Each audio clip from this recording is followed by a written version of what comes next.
يا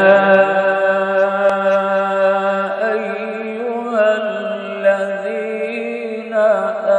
آمنوا لا تلهكم أموالكم ولا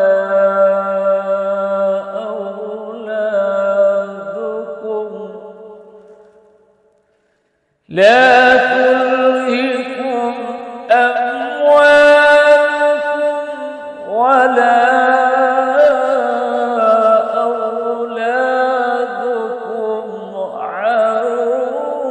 ذكر الله ومن